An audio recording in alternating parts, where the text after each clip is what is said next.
Welcome back to Unrendered. My guest on the program is Senator Sinclair Leacock, the Major. Major Leacock, when we went in the break, you were just clarifying a matter. I don't want to draw this out too long, but you're just clarifying a matter with the Football Federation and your dismissal or your not being re-elected as a political thing. Do you just want to take 1 minute just to close that issue? No, I'm saying that speaks for itself. The Prime Minister went on record at the funeral of Larry Bascom, as I said, to admit that he was approached by Mr. Bascom to do whatever he could as Prime Minister to unseat me as President of the Football Federation. And he loaned them his assistance. That is open. No, that's an open secret today. You see, we have spent a little bit of time now on football matters, but where is the conversation with respect to the fact that when I left Football Federation, for example, we were number 73 in the world of 208 countries. Today we are position 163 and sliding, going down, down, down. What did I do right about that time? Football would have, football, Tony, during my stewardship, would have received $6, $7, $8, $9 million money would have flowed through. I've never heard a person say that I stole $1 from football.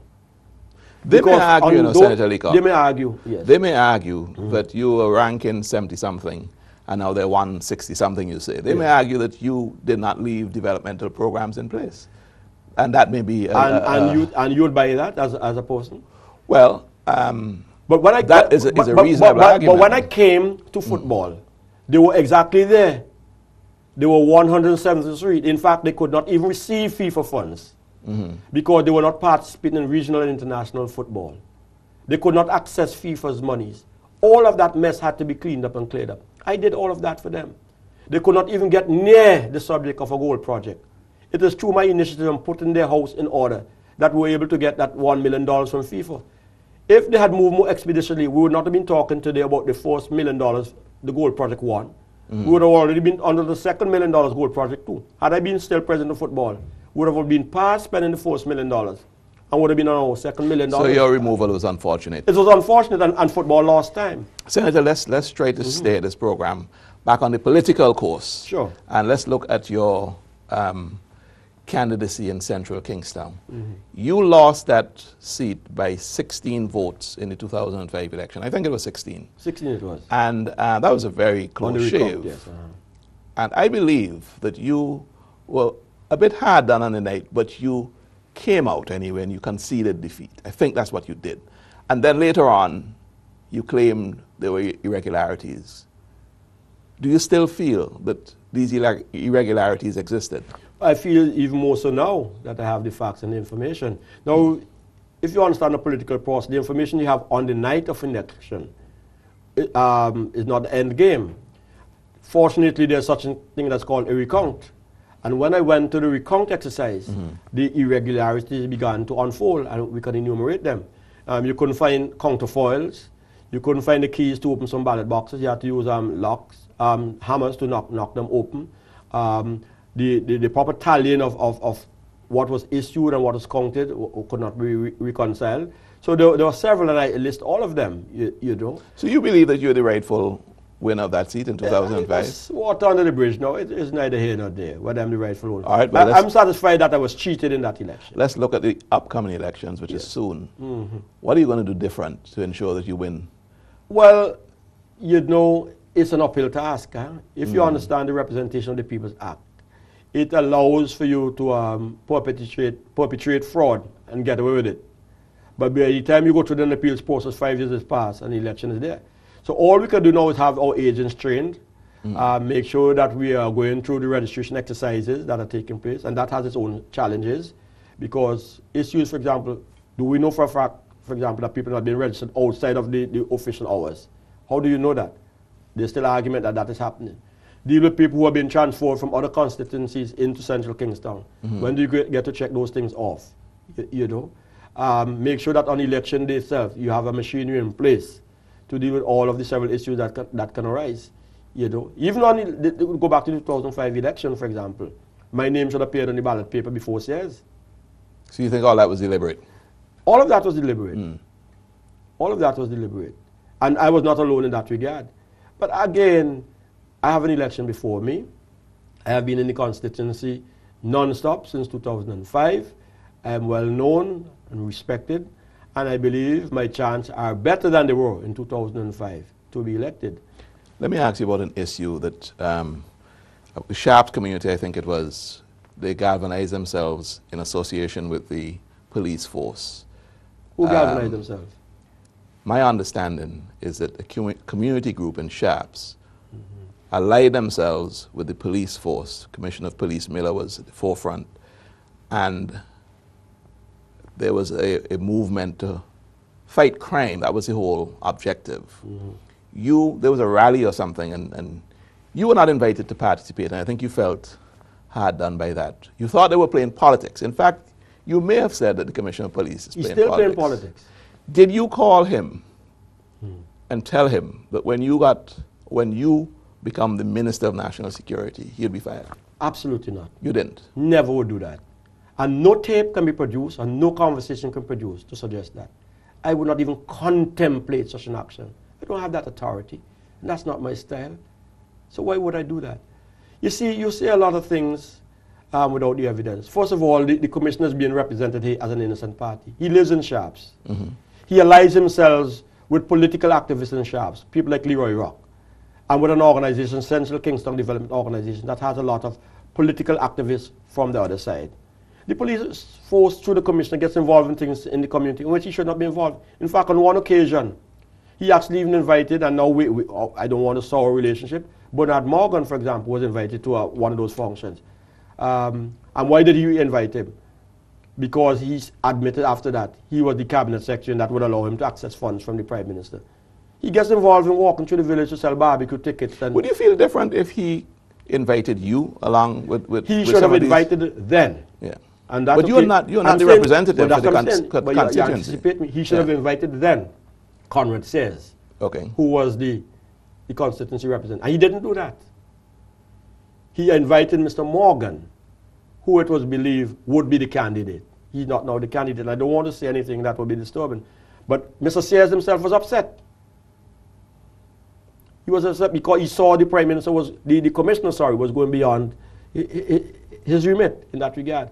And there are several things that have happened there subsequently, which convinces me that he is either insensitive or irresponsible or reckless in the way he's involved in the police force in Central Kingston. These are some serious allegations. Very, very serious allegations. You are saying that the Commissioner of Police... Very serious allegations. So you're prepared to back those allegations?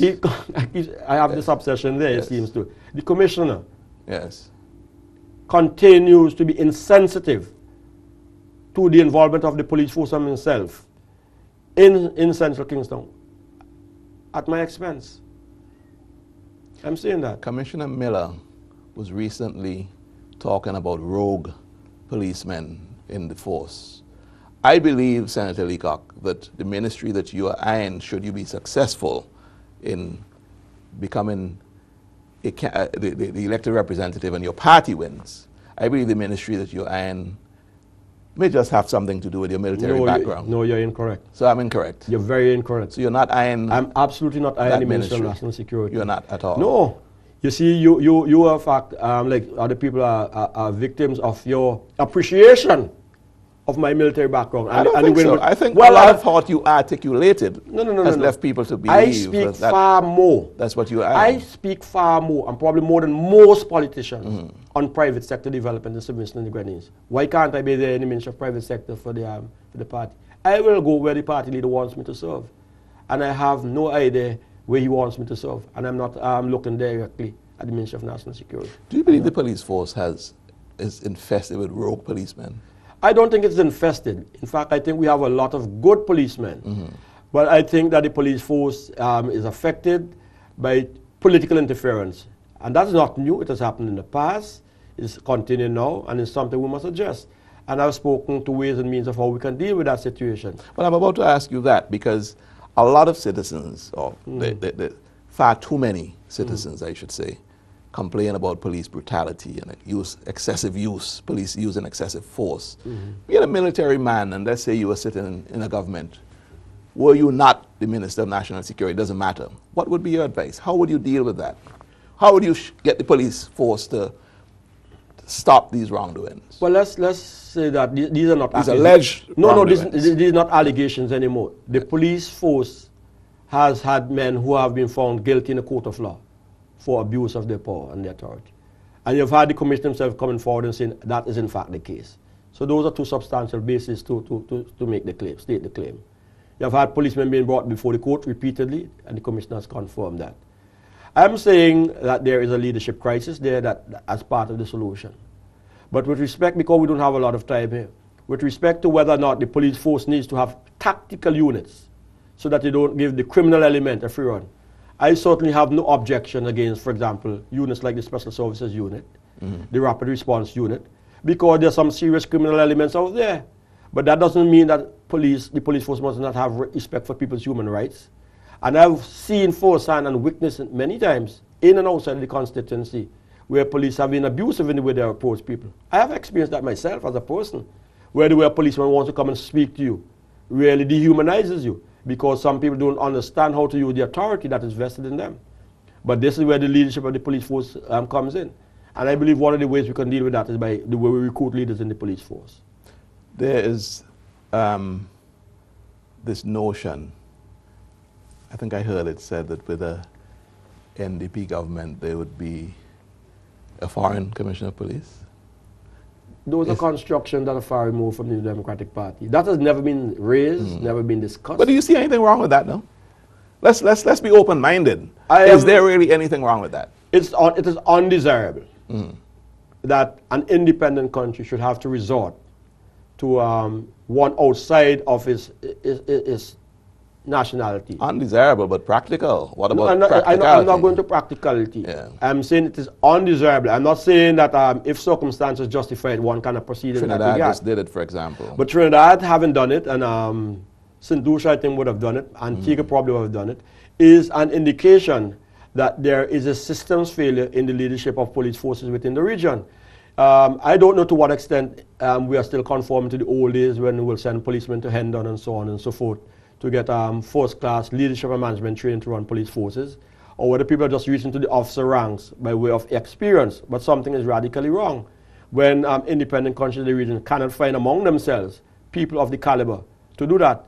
Bearing in mind that we have a University of the West Indies that teaches management and leadership, and that we have access to the finest police academies around the world. What is so failing our people that we can't provide that leadership from among our own? So I'm saying it is undesirable, but I'm not saying it is something that we can't accept. But I would emphasize that it has never been the thinking of the New Democratic Party. Very well, Senator Leacock. Let's go to a break. You're looking at Unrendered. My guest is the Major, Senator Leacock. When we come back, more with the Major.